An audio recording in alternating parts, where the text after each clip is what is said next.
Hi guys, I'm gonna make this video to respond to some comments that have been posted lately. One of them was to ask about the status of the car. So the status of the car is 38 miles per gallon, and let me try to zoom in there. 160,000 miles at the moment. It's been about 64,000 miles since I removed the DPF. Engine still fine, no issues. Been doing oil changes every 5,000 miles, sometimes a bit faster. Doing just brakes and tires and consumables, that's all. It does not consume any oil in this interval. It doesn't smoke. It doesn't do anything bad. It's been 60,000 since I've changed the glow plugs, so I think I'm gonna take them out and I'm gonna change them again, even though there's nothing wrong with them, but I just don't want them to get stuck.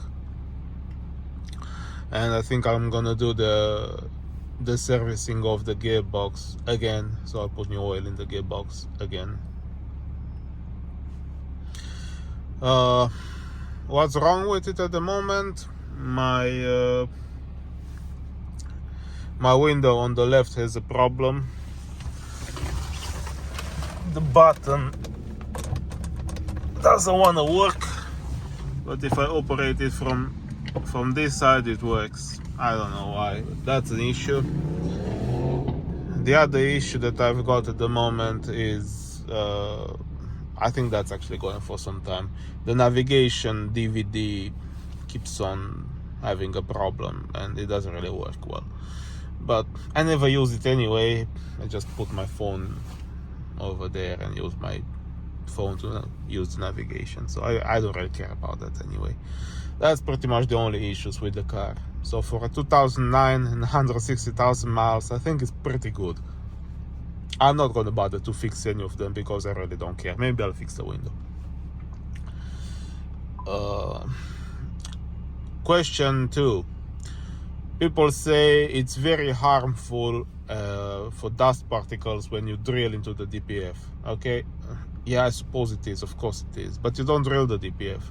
So the DPF has inside, if you just Google DPF, you look inside, there's like a metallic mesh with like big holes, and then the cartridge of it is towards the tailpipes.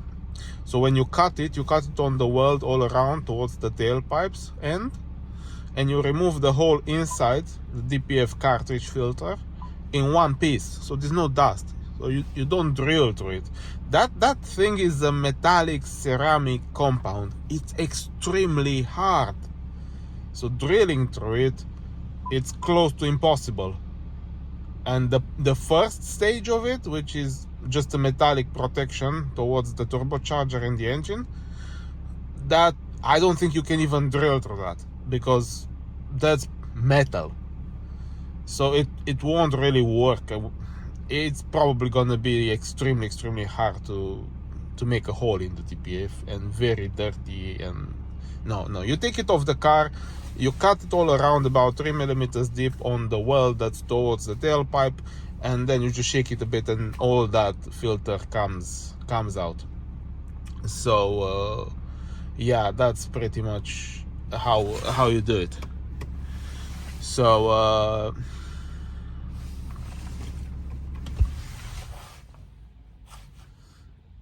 there's no dust because of it, okay? And some people would say, oh, how about if you clean it? Yeah, you can clean it. Of course you can clean it. On the car, off the car, you can clean it. But the problem is, it won't help you, because there are the DPF has certain properties. I'm not going to go into that right now, but it has certain properties, and when they are like over 100,000 miles, they become worn. So you have to change that cartridge completely. You can't just wash it out. It doesn't work like that. And the ones that are aftermarket, they're not the same materials inside, so that's why they regenerate a lot more, and they just don't do such a good job, and they don't last, and they're just a problem. That's why they're so much cheaper, because they're not the same thing.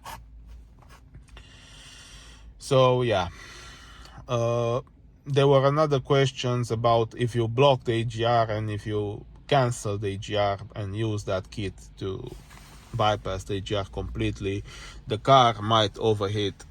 Now, that's right to some extent, because the AGR, the purpose of the AGR is to reduce the combustion temperature in order to decrease pollution. But it doesn't do it all the time, It does it only when the AGR is activated by the vacuum hose or by the electric solenoid. So the engine is actually designed to work and to withstand the temperature in sport mode with a lot of tolerance in a very hot climate, like in, I don't know, Dubai or something like that. And the fact that you run the engine without the AGR, it's perfectly within the engine tolerance. So that's really not a problem. The so-called overheating, it's an exaggeration, like a very, very big exaggeration.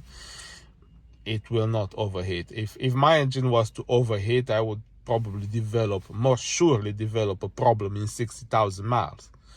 And I didn't. So it did not overheat, and it doesn't overheat, and I would probably get like a warning that my water is boiling or something. No, nothing like that happens. It doesn't overheat. Plus, let's talk about why we do the DPF delete in the first place. So you get a car like this with 90, 100,000 miles on board. The DPF is fucked. You get the light in the board, and you have a check engine and it's probably in limp mode, and you want to drive your car, right? The car is worth 5,000 pounds at the moment, and to completely fix it and put a new DPF and fix absolutely everything you need to fix, you will probably drop more than the value of the car, which you either don't have or don't want to pay. And if God forbid you want to sell it, you're never going to get out. So what's the situation in that case? Well, the only situation is to do exactly what I described in the previous videos that are on my channel, which is remove and delete and block AGR. That's the only way you can deal with it. Because let's talk reality check here a bit. So I bought the car pretty cheap, and I put in it thousands. And if I was to sell it tomorrow, what will I get for it with 100,000 miles, even though it's in very good shape? 5,000 pounds at best. The tires and the brakes for 2,000 to do only, and that's just consumables. So this is gonna be with me until the day it finally dies completely, and that's just the reality of it. That's why we do the DPFs in the first place, because a software is about 200-300 pounds, mostly 500, and the DPF job, if you pay somebody to do it, it's another 200-300 job. So yeah, we're talking 500 versus just a new OEM DPF, which is in the range of 2,000 plus everything else that you need to do. So it's a big no-no.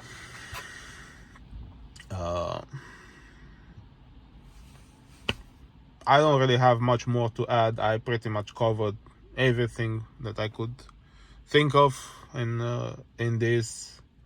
I did say about blocking, suspending the AGR. I did say about cutting, removing everything from the DPF in one piece.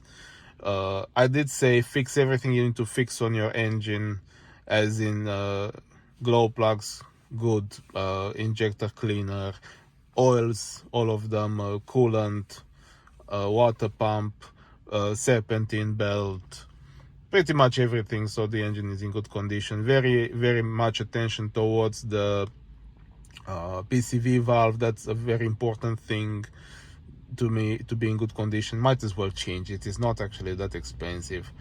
There are videos about it on the internet explaining which model. There are two types. Just Google PCV valve for the 635D, and there are videos explaining exactly which model you should upgrade and why.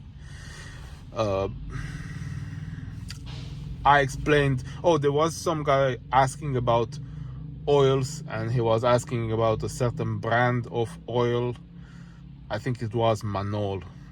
Look, it doesn't really matter. Just change it for 5,000 miles and Just put a good brand, and the most important thing, respect the grade, the 5W30 grade, and respect the specification LL-04. That's the most important thing. Put a good filter in it and you'll be fine. There's no need to discuss oil brands here. I'm not gonna make commercial for any oil. If somebody really needs to know, most of the times I use Shell or Liqui Moly. Sometimes I put even Castrol. Sometimes it's pretty much what I can find at a good price from the specified grade and code. That's what it is. And for filters, I use MAN. I just got it here because I'm gonna do the next oil change soon, so I already bought a filter. Yeah, that's regarding the oil. There were questions about idling the car before you start it. Yeah, of course, I do start it. I let it idle, but I don't overdo it. I'm talking probably like 2-3 minutes at most. And when it's warm outside, only like 30 seconds. And then I just drive it gently until it's warmed up. So that's the only thing I do.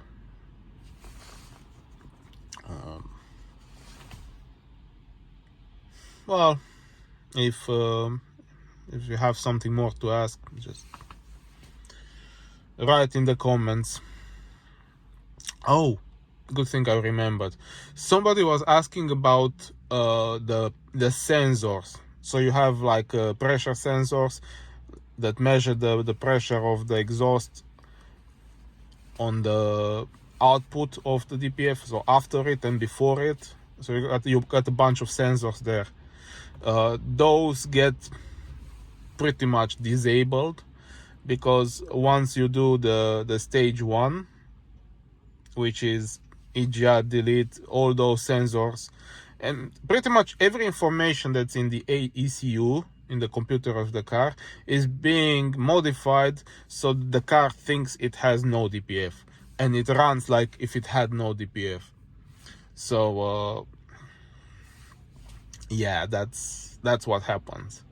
I've also heard about people saying that because you have no DPF, there's no back pressure on the turbo, and because of that the turbo goes out. Well, I don't really know what to say about this. I had both my turbos rebuilt when I got the car, and the one that was towards DPF, that was the damaged one, but I rebuilt both anyway. It was damaged because the DPF was clogged and the turbocharger got damaged. So since then, in like 64,000 miles, well, guess what? The turbo's fine. And yeah, it's sounding like a jet fighter taking off, but I guess in 60,000 miles, it would have blown up already if there was a problem with it. But it doesn't seem like it would go out or like it would consume oil or anything. It's totally fine. So I suppose that's proof enough. And there's absolutely no point in me not saying as it is, because I've got nothing to gain. I'm just some dude making a random video in a in a car, just sitting in the parking lot waiting for somebody. So yeah, I have no affiliation with anyone. Yeah, I've covered that one too. I suppose I've done it all. I'll be reading and try to answer more in the comments if there's something else to say. All the best.